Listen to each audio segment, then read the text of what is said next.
Mister perfectionist గా పేరున్న బాలీవుడ్ ఏస్ ఖాన్ ఆమిర్ ఖాన్ వరుస బ్లాక్ బస్టర్ తో బాలీవుడ్ లో ఇండస్ట్రీ రికార్డులను బ్రేక్ చేసి ఒక దశలో ఎవ్వరికీ అందనంత ఎత్తులో దూసుకుపోతున్న టైంలో వరుసపెట్టి డిజాస్టర్ మూవీస్ తో తన కెరీర్ ని పూర్తిగా స్లో డౌన్ చేసుకున్నాడు. తక్స్ ఆఫ్ హిందుస్థాన్ లాంటి ఎపిక్ డిజాస్టర్ తర్వాత కొంత గ్యాప్ తీసుకొని చేసిన లాల్ సింగ్ చెడ్డా మూవీ 2 ఏళ్ల క్రితం ఆడియన్స్ ముందుకు వచ్చి ఏ మాత్రం అంచనాలను అందుకోలేక ఆల్ టైమ్ ఎపిక్ డిజాస్టర్ గా నిలిచింది.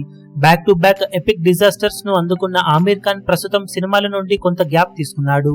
కానీ ఇప్పుడు లేటెస్ట్ గా ఒక block buster hit movie remake rights ను దక్కించుకున్నాడట ఆమిర్ ఖాన్. కానీ రీమేక్లు అసలు ఏ మాత్రం వర్కౌట్ అవ్వని ఈ టైంలో మళ్లీ రీమేక్ రైట్స్ ను తీసుకొని ఆ రీమేక్ తో కంబ్యాక్ ను ఎక్స్పెక్ట్ చేస్తున్నాడట ఆమిర్ ఖాన్. దాంతో బాలీవుడ్ లో వాళ్ళందరూ అసలు రీమేక్లు వర్కౌట్ అవ్వని ఈ టైంలో రీమేక్ తో కంబ్యాక్ ఏంటి అంటూ షాక్ అవుతూ ఉన్నారు. ఆ సినిమా మరేదో కాదు, రీసెంట్ గా ఆడియన్స్ ముందుకు వచ్చిన విజయ్ సేతుపతి కెరీర్ లో ప్రతిష్టాత్మక 50వ సినిమాగా తెరకెక్కిన మహారాజా మూవీ. మంచి రెస్పాన్స్ ను సొంతం చేసుకుని టోటల్ రన్ లో 100 కోట్లకు పైగా గ్రాస్ ను వసూలు చేసి బ్లాక్ బస్టర్ విజయాన్ని నమోదు చేసుకుని విజయ్ సేతుపతికి బిగ్గెస్ట్ కంబ్యాక్ అలాగే బిగ్గెస్ట్ హిట్ గా నిలిచిన సినిమా. తర్వాత డిజిటల్ లో కూడా అన్ని చోట్ల అద్భుతమైన రెస్పాన్స్ తో దుమ్ము లేపగా హిందీలో కూడా డబ్ అయిన ఈ సినిమా అక్కడ మంచి వ్యూవర్షిప్ ను సొంతం చేసుకుంటూ మరింత రీచ్ ను పెంచుకుంటూ ఉన్న ఈ టైంలో ఈ సినిమా రీమేక్ రైట్స్ ను తీసుకున్నాడట ఆమిర్ ఖాన్. త్వరలోనే రీమేక్ చేసే ఆలోచనలో ఉన్నారనే టాక్ ఇప్పుడు బాలీవుడ్ లో చక్కర్లు కొడుతూ ఉండగా ఆల్రెడీ అందరూ చూసేసిన రీమేక్ ను పెద్దగా ఇప్పుడు వర్కౌట్ అవ్వని రీమేక్స్ తో మరోసారి రీమేక్ ను చేస్తూ